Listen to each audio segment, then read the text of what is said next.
Shalom. Shalom. Shalom. Nah, terima kasih buat Tuhan ya, kepada Tuhan kalau kita boleh beribadah dan saya boleh mendapat kesempatan untuk melayani. Terima kasih kepada Bapak Gembala yang sudah memberikan kesempatan, juga kepada Ibu Nani Esther yang sudah mengkoordinasikan semua dengan luar biasa.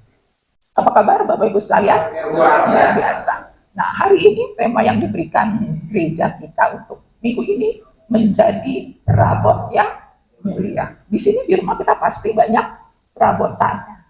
Biasanya yang demen perabotan ibu-ibu apa bapak-bapak?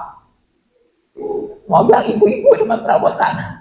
Kecuali saya nggak demen perabotan ya Bapak Ibu sekalian. Jadi di rumah saya itu perabotan dikit dan saya beli jarang banget beli perabotan. Beli perabotan seperlunya. Terus saya pakai itu perabotan sampai selama masih dipakai saya akan pakai. Saya nggak akan beli yang baru dan saya nggak ganti. Saya pakai selama masih dipakai. Dan yang lebih suka perabotan itu Pak Cecep ya. Kalau saya dia lebih suka, jadi dia kalau lihat mangkok, gelas, pisau, bisa demen gitu, bisa beli. Kalau ke supermarket, kalau pas di tempat perabotan, dia yang lebih lama, lebih proses, kalau udah nggak betah gitu.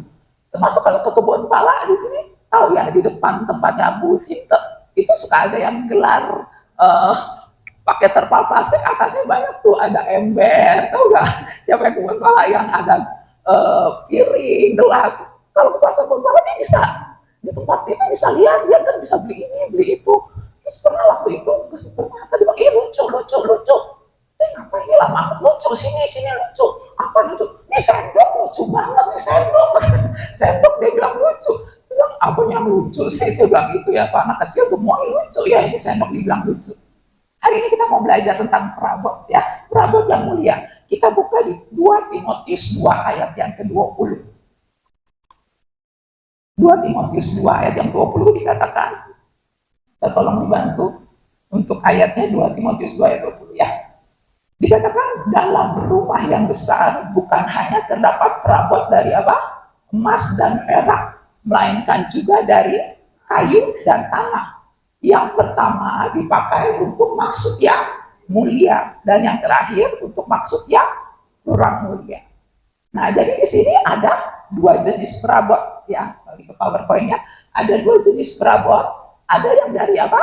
Emas dan perak, ada yang dari kayu dan tanah. Yang emas dan perak dipakai untuk maksud yang mulia, kalau yang kayu dan tanah untuk maksud yang kurang mulia. Nah, juga sifat emas itu lunak, jadi dia lunak, dia gampang dibentuk, gampang digembleng, gampang ditempa. Nah, contohnya kayak kita perhiasan, kan dari emas banyak ya, ada cincin, bentuknya bisa macam-macam, gelang, kalung ya. Kalau dari kayu dia susah ya dibentuk, mungkin dia patah. Nah, itu mudah dibentuk. Nah, jadi kalau kita mau jadi emas, perabot yang mulia, kita mesti apa? Mau dibentuk ya. Biar dia kan mau dibentuk. Ya, mau dibentuk jangan keras kepala, keras hati ya, jangan ya. Tapi kita harus mau dibentuk. Nah, sebaliknya kalau yang dari kayu dan tanah itu maksud kurang mulia, kayu itu bisa dimakan rayap. Ya, kayak itu contohnya gambar kayu udah dimakan rayap.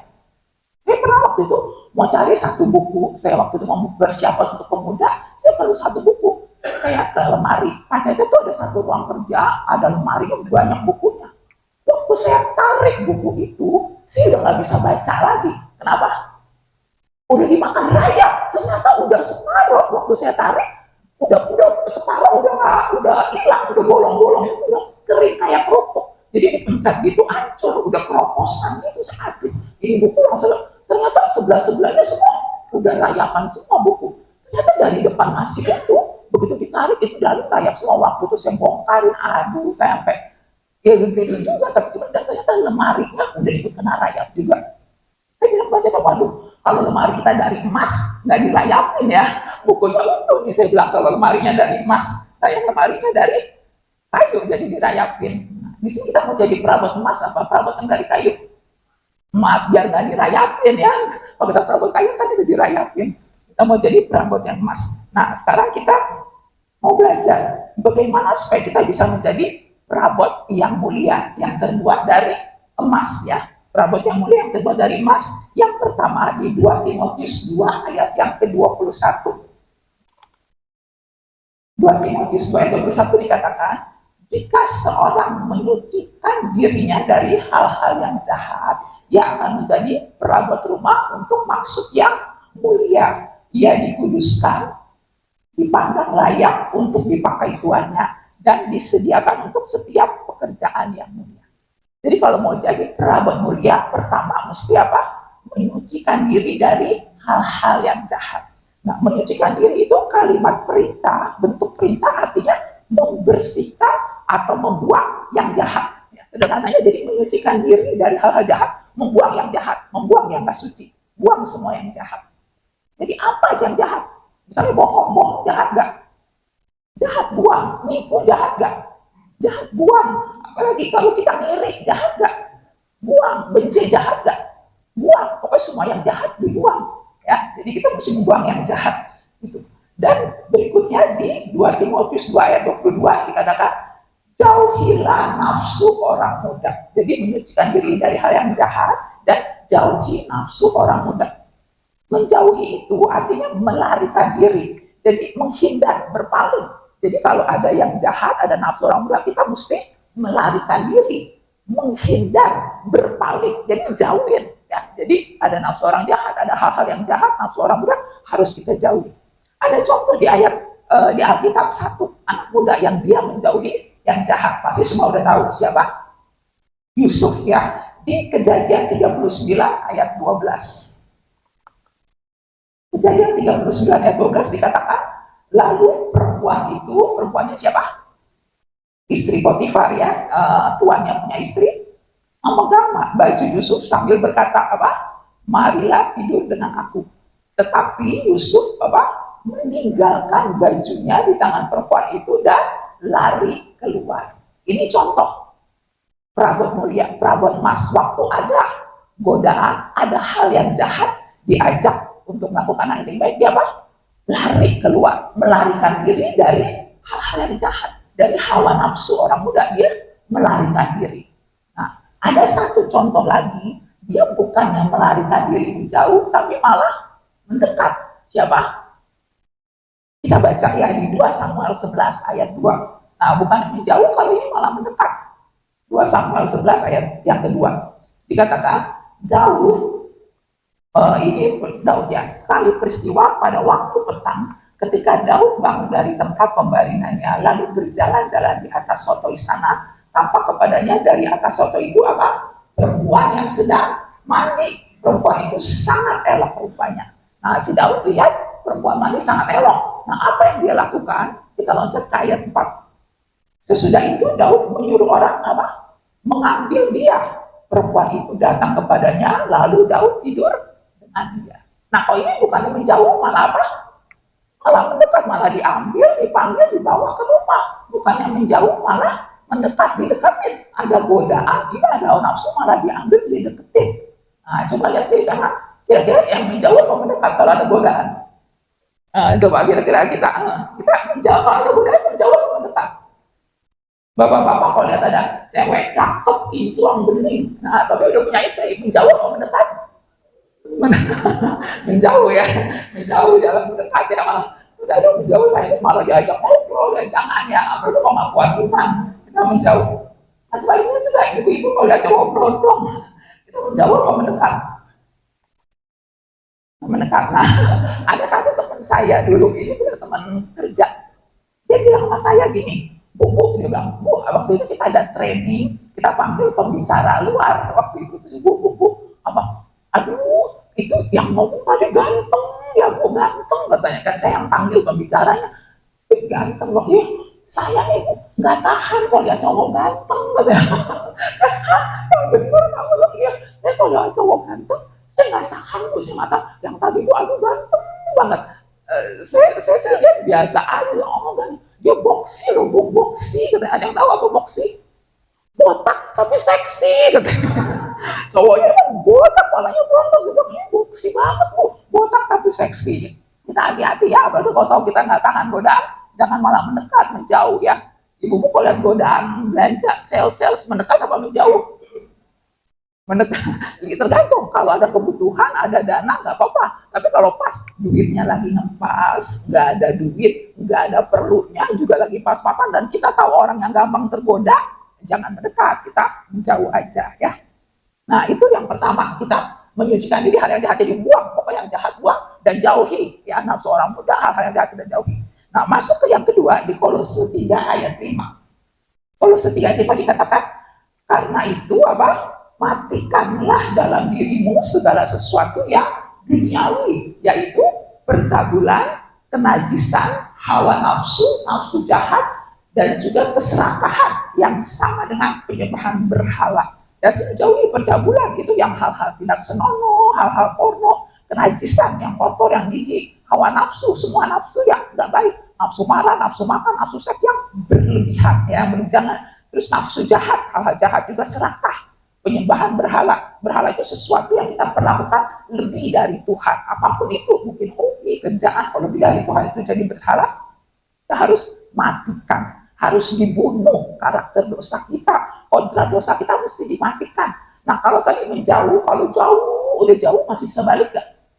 Kalau jauh nih, jauh masih bisa balik? Bisa, tapi kalau udah mati, bisa balik lagi gak?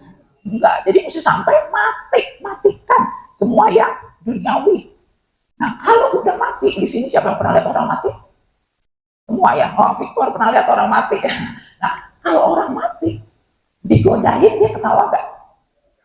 Enggak, ada pemicu apapun, ada trigger apapun, dia nggak akan bergeming, dia nggak akan respon. Nih, kalau kita kitikin, dia akan geli gak? Enggak dikitikin, kalau dia geli, kita yang kabur ya, kita yang takut. Dikitikin dia nggak geli. Kita tabok, dia marah gak? Marah? Enggak, mungkin keluarganya yang marah, yang masih hidup ya. Kalau yang udah mati, mau ditabuk, dia nggak marah. Kita mau tabuk, dia nggak bisa bangun, nggak bisa malas, karena udah mati. Begitu juga kalau hal-hal duniawi di dalam diri kita udah mati, kita nggak akan merespon, mau diapain juga. Misalnya contohnya itu tadi dibilang percabulan. Kalau percabulannya udah mati, mau ada cewek cakep, mulus, kinclong, seseksi apapun lewat, bapak-bapak tergoda gak? Enggak, harusnya kalau udah mati, percabulan udah mati, ada apa-apa, udah mati ya, enggak merespon. Ya, tapi jangan mencoba ya, saya udah mati terus, jangan sampai akhirnya dia bangkit lagi, jangan ya, kalau udah mati nggak tergoda. Begitu juga kalau misalnya contohnya serakah, kalau serakahnya udah mati, ada kesempatan untuk korupsi, untuk menipu, kita tidak akan lakukan karena serakahnya udah mati. Ya, matikan sesuatu yang dunia. Dia sama-sama udah mati ya, yang duniawi. Nah, yang berikutnya lagi, ini senada dengan itu di Roma 6 ayat 11. Ya, Roma 6 ayat 11. Ini mirip, karena dikatakan, Roma demikianlah hendaknya kamu memandangnya bahwa kamu telah apa? Mati bagi dosa. Nah, kita sama-sama mati bagi dosa. Mati bagi dosa, jadi buat dosa, kita udah mati. Kita tidak akan merespon, tidak akan bergerak, tidak akan melakukan, tidak akan bergeming, tidak akan terpancing untuk melakukan dosa karena udah mati bagi dosa. Jadi kalau dosa kita udah mati, nggak terpancing, nggak bergerak, nggak apa, udah mati kalau ada dosa terhadap dosa. Nah, walaupun ada pemicunya, karena setiap saat ada pemicu nggak untuk kita berdosa, ada godaan nggak untuk berdosa. Ada mungkin mau kepepet biasa tergoda untuk apa? Mau bohong ya udah kepepet. Nah biasa yang sederhana kadang-kadang udah OTW, udah janjian kalau kita kesayangan, padahal masih di rumah, oh iya udah OTW, udah jalan ya, padahal di jalan di mana gitu ya. Atau kalau walaupun ada kesempatan untuk berdosa, kita nggak berdosa dalam segala hal, walaupun misalnya ada alasan anak, pasangan suka bikin kesel gak? Mungkin pagi-pagi anak, pasangan, atau mertua, apapun udah bikin kesel. Tapi kalau kita udah mati bagi dosa, kita nggak akan terpancing untuk ngomel-ngomel, marah-marah secara berlebihan. Ya paling kita ngomong sewajarnya, tapi tidak akan terpancing untuk jadi ngomel-ngomel yang berbuat kita menjadi berdosa. Ya, apalagi banyak hal. Nah, kalau misalnya pendapatan berkurang, terus harga mahal, sekarang berasa nggak pendapatan kurang, harga mahal? Ibu-ibu berasa ya. Tadi saya beli soto pada di yang di BCA, emang sepi banget ya, mungkin bulan puasa juga. Terus ibunya bilang, aduh Bu, sekarang sepi ya, katanya nggak kayak dulu lagi, kata yang beli juga sepi gitu. Sementara harga naik, yang saya paling berasa tomat. Dulu saya mau beli tomat setengah Sekarang seperempat aja dia bilang, seperempat aja 8.000. Seperempat sama enggak mau seperempat aja sih, berarti di saya di rumah seperempat. Nah, kalau pendapatan berkurang, terus sementara harga-harga mahal, kita jangan terpancing untuk aduh jadi bersungut-sungut. Jangan, ya, kita tetap mengucap syukur, tetap ya udah kita hikmat Tuhan, kelola dengan baik. Kencangkan ikat pinggang. Udah kenceng nih, udah kenceng. Udah mau apa tambah kenceng lagi. Udah tambah kenceng lagi pinggangnya ya. Karena jadi banyak hal. Nah, itu juga kalau suami, kalau istrinya sakit, jangan tergoda untuk apa? Untuk selingkuh, malah cari yang sehat. Jangan, ya. Kita semua mau belajar hari ini untuk mati bagi dosa. Terus ada kesempatan untuk kita membalas dendam. Jangan balas dendam. Itu ada ayatnya dari Yusuf juga ya. Nah, Yusuf memang luar biasa. Hari ini kita banyak belajar.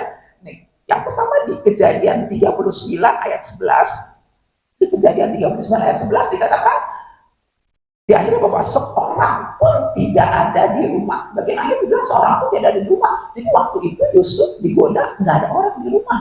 Ini apa? Ada kesempatan kan? Nggak ada orang lu, nggak ada yang tahu kesempatan. Juga dia ada alasan. Kan yang ngajak, bos saya punya istri, bukan saya lu. Saya diajakin dan yang ngajak bos susah nolaknya. Tapi dia tetap tidak melakukan. Dan yang berikutnya di Kejadian 50. Di Kejadian 50 ayat 20 sampai 21. Ini waktu ayahnya meninggal, kakak-kakaknya takut, wah jangan-jangan si Yusuf bisa balas dendam. Karena Yusuf punya alasan, karena dia sudah disakiti. Dia punya kesempatan, karena sekarang dia penguasa. Kakak-kakaknya di bawah dia. Tetapi apa yang dia lakukan? Di Kejadian 50 ayat 20 dikatakan, memang kamu telah merekarekakan yang jahat terhadap aku, tetapi Allah telah merekarekakannya apa? Untuk kebaikan. Ya, jadi dia bilang, enggak, kamu yang melakukan yang jahat, tapi Tuhan melakukan untuk kebaikan dengan maksud seperti yang sekarang, memelihara hidup suatu bangsa yang besar. Dan ayat 21-nya malah nenangin, jangan takut, aku akan menanggung makanmu dan makan anak-anakmu juga. Demikianlah ia menghiburkan mereka dan menenangkan hati mereka dengan perkataannya. Ini orang yang sudah mati bagi dosa. Kalau orang yang belum mati bagi dosa, ada kesempatan dia bisa kepancing. Ada satu contohnya, banyak contohnya di Alkitab. Salah satunya siapa? Kita belajar hari ini dari Gehasi. Semua kenal Gehasi? Kalau Gehasi bujang dari abdi Allah, ya, bujang dari Elisa. Waktu itu di 2 Raja-Raja 5 ayat yang ke-20. Anda tahu semua waktu itu Naaman disembuhkan ya, karena dengan hikmat Tuhan, Elisa Tuhan pakai untuk menyembuhkan Naaman. Nah, akhirnya Naaman waktu itu mau kasih apa? Persembahan buat si Gehasi, tapi Naamannya mau nggak ditolak. Nah, akhirnya di ayat yang ke-20 di 2 Raja-Raja 5 ayat 20, nah si Gehasi berpikir, dia bilang ini, sesungguhnya tuanku terlalu menyegani Naaman orang Aram ini dengan tidak menerima persembahan yang dibawanya. Ayatnya dikatakan apa? Demi Tuhan yang hidup, sesungguhnya aku akan apa? Berlari mengejar dia dan menerima sesuatu daripadanya. Jadi Gehasi dia kesempatan, waduh sayang amat nih persembahan segini banyak nggak diambil. Dia lihat ada kesempatan, karena dia belum mati bagi dosa, dia kepancing, dia ambil kesempatan itu, dia kepancing melihat celah dan kesempatan. Dia uber, akhirnya dia 21, dia hasil mengejar Naaman, terus di 22 dia bilang ke Naaman, Elisa suruh saya. Nah, dia akhirnya sering bohong, baru datang 2 orang muda dari Efraim, dari rombongan Nabi. Dia minta kasih setalenta perak dan 2 potong pakaian. Akhirnya ayat 23, Naaman kasih, Naaman siapkan, dibungkusin 2 talenta perak dan juga 2 potong pakaian. Akhirnya dia hasil simpan di rumah. Waktu ayat 27 kita lihat dikatakan, penyakit kusta Naaman akan melekat kepadamu dan kepada anak cucumu untuk selama-lamanya. Jadi Gehasi akhirnya kena kusta, karena Gehasi belum mati bagi dosa, dia masih kepancing. Lihat ada kesempatan, lihat ada celah, dia berdosa. Hari kita belajar, kalau ada kesempatan, ada celah, nggak ada yang tahu. Jadi dia pikir Elisa kan nggak tahu, diam-diam dia uber, Elisanya nggak tahu. Tapi Tuhan tahu ya, Tuhan tahu. Kita hari ini belajar, kita mau belajar mati bagi dosa. Kira-kira kita udah mati belum bagi dosa? Apa masih pingsan? Apa setengah mati? Apa? Nah, kita sama belajar hari ini ya, kita mau belajar mati bagi dosa. Nah, dikatakan 6 ayat 11 tadi, tetapi kamu hidup bagi Allah. Jadi mati bagi dosa, hidup bagi Allah. Kalau hidup kita bisa bergerak, bisa merespon, bisa melakukan, betul? Kalau orang hidup bisa melakukan sesuatu. Jadi kalau kita hidup bagi Allah, berarti apapun yang kita lakukan, apapun yang kita kerjakan, respon kita selalu untuk kepentingan Tuhan. Amin. Semua yang kita lakukan, semua yang kita gerakan, semua yang kita responi untuk kepentingan Tuhan, untuk kemuliaan Tuhan. Itu perabot emas ya. Nah, di ayat 12, di Roma 6 ayat 12 dikatakan, sebab itu hendaklah dosa jangan berkuasa lagi di dalam tubuhmu yang fana, supaya kamu jangan lagi menuruti keinginannya. Nah, sekarang kita masuk ke ayat yang ke-13. Hidup bagi Allah tuh apa sih praktisnya? Hidup bagi Allah dijelaskan di ayat yang ke-13 ya. Di Roma 6 ayat 13, Roma 6 ayat 13 dikatakan, dan janganlah kamu menyerahkan anggota-anggota tubuhmu kepada dosa untuk dipakai sebagai senjata kelaliman, tetapi serahkanlah dirimu kepada Allah sebagai orang-orang yang dahulu mati tetapi yang sekarang hidup, dan serahkanlah anggota-anggota tubuhmu kepada Allah untuk menjadi apa? Senjata kebenaran. Jadi orang yang hidup bagi Allah, dia menyerahkan, menggunakan anggota tubuhnya untuk melakukan kebenaran, bukan untuk melakukan dosa. Amin. Jadi orang yang hidup bagi Allah menggunakan seluruh anggota tubuhnya untuk melakukan kebenaran dan bukan melakukan dosa. Nah, yang luar biasa kalau kita kembali ke perikop yang tadi, perabot mulia, waktu awal kita baca di 2 Timotius 2, tadi di perikop mengenai perabot yang mulia, ternyata di ayat atasnya, di ayat yang ke-14, itu membahas tentang anggota tubuh yang harus kita gunakan untuk melakukan kebenaran. Ini luar biasa waktu saya belajar itu. Ternyata di 2 Timotius 2 tentang perabot mulia, sebelumnya tuh diajarin kita harus pakai anggota tubuh kita untuk melakukan hal-hal yang baik. Nah, yang ke-14 dikatakan, ingatkanlah dan pesankanlah semuanya itu dengan sungguh-sungguh kepada mereka di hadapan Allah, agar jangan mereka bersilat kata, karena hal itu sama sekali tidak berguna, malah mengacaukan orang yang mendengarnya. Jadi ini dibahas mengenai salah satu tubuh kita, mulut, berkata-kata kita pakai mulut. Jadi ini dibahas salah satu tubuh mulut. Nah, mengenai mulut dikatakan jangan bersilat kata. Nah, kita balik ke powerpointnya.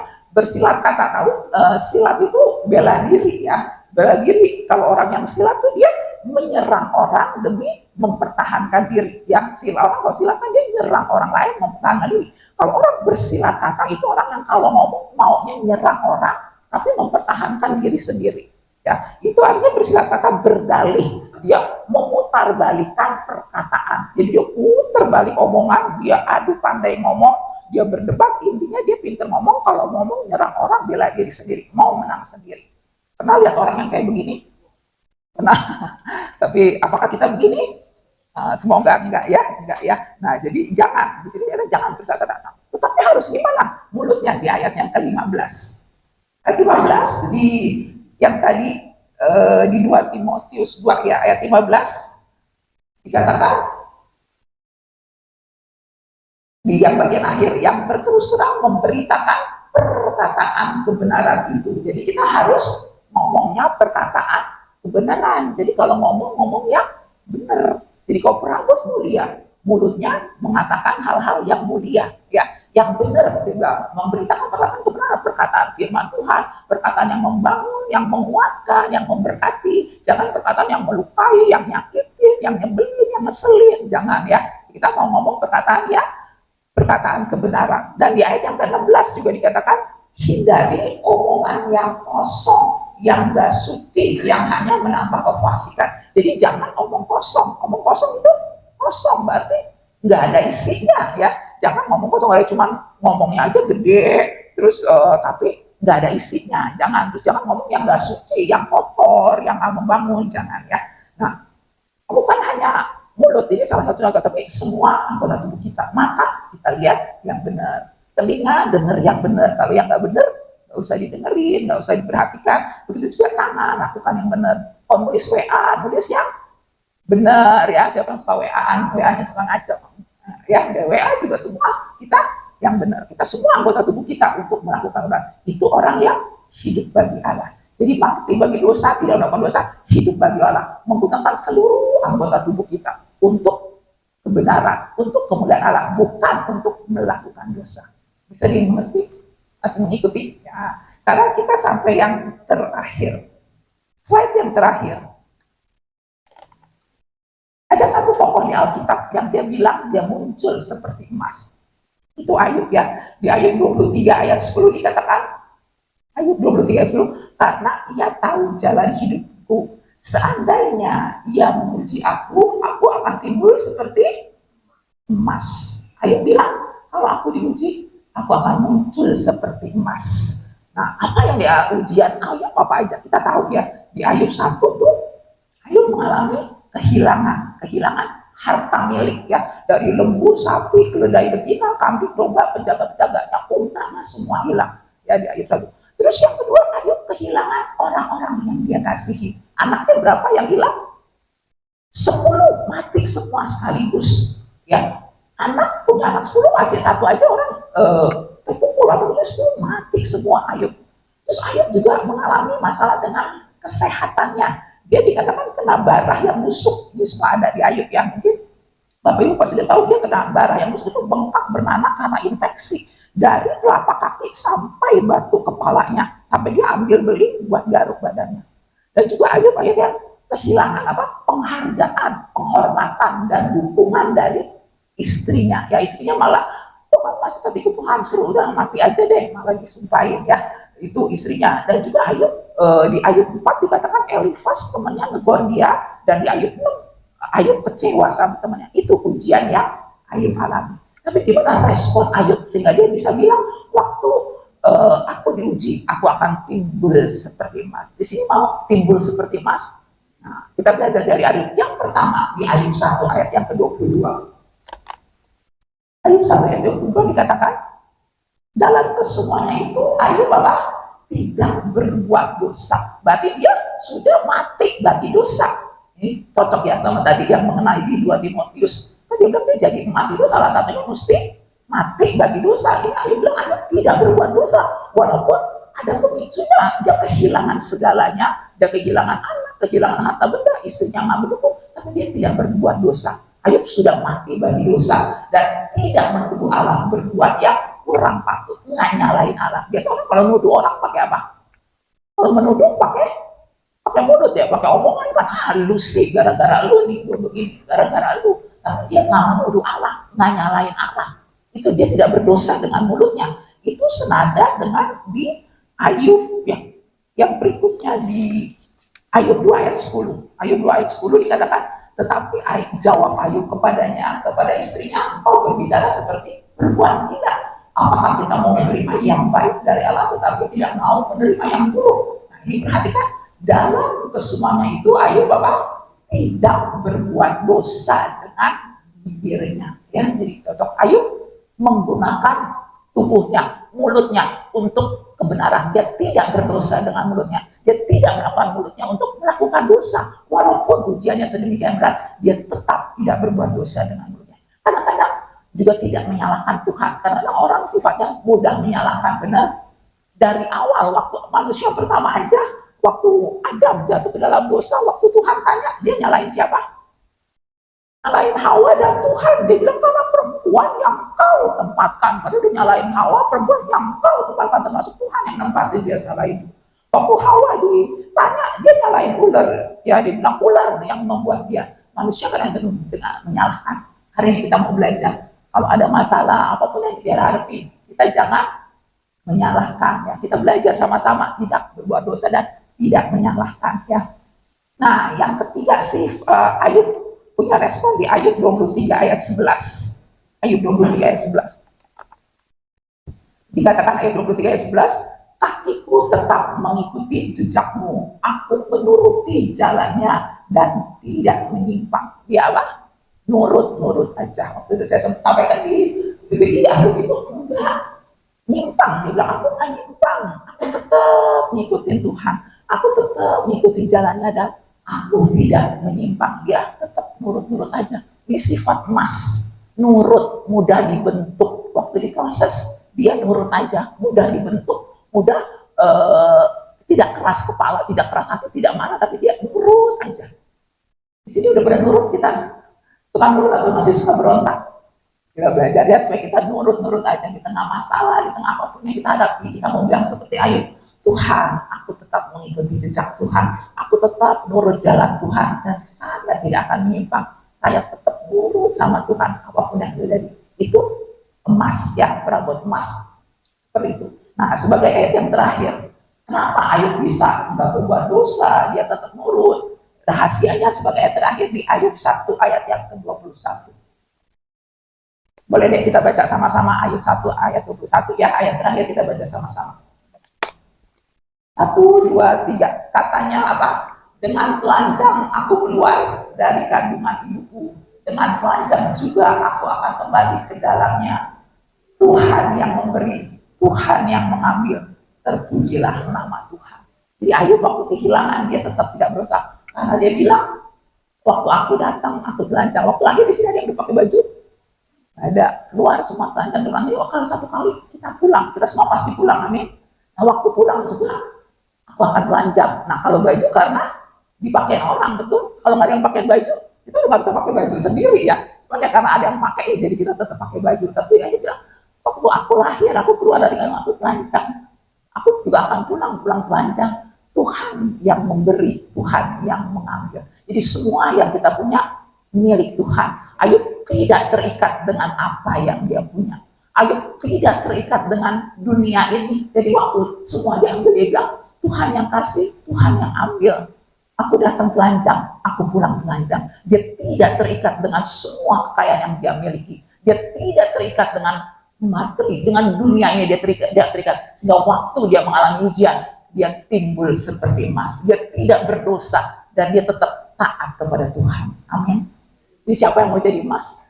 Yang mau sama-sama belajar jadi perabot mulia. Kalau saudara punya perabot mulia, ada perabot kayu yang lebih dijaga, dirawat, dihargai, yang emas apa yang kayu? Emas, ya, semua emas. Tapi sekarang emas sudah mahal, ya. Nah itu sudah terakhir 1219 kemarin kalau nggak salah, gila itu 1219. Nah, kalau kita menjadi perabot emasnya Tuhan, Tuhan akan jaga kita, Tuhan rawat kita, Tuhan hargai. Beda dengan perabot kayu. Amin. Hari ini kita sama-sama belajar, kita mau jadi perabot emas, perabot yang digunakan untuk pekerjaan mulia. Dengan cara apa tadi? Menyucikan diri dari hal yang jahat, buang semua yang jahat, buang yang jahat, jauhi semua yang hawa nafsu dunia yang jahat. Dan kita mau belajar matiin semua yang dunia, kita belajar matiin. Belum mati, kita matiin tiap hari, kita matiin, belajar sama-sama, ya, belajar sama-sama loh. Dan kita juga mau mati bagi dosa, tetapi hidup bagi Allah. Artinya pakai semua tubuh kita, dari mulut, mata, telinga, kaki, semua kita pakai untuk kemuliaan Allah, untuk melakukan yang benar, jangan melakukan yang dosa. Hidup singkat, Tuhan kasih 70-80 tahun, kita mau gunakan untuk kita menjadi perabot mulia, untuk memuliakan nama Tuhan. Amin. Buat firman Tuhan, Tuhan Yesus.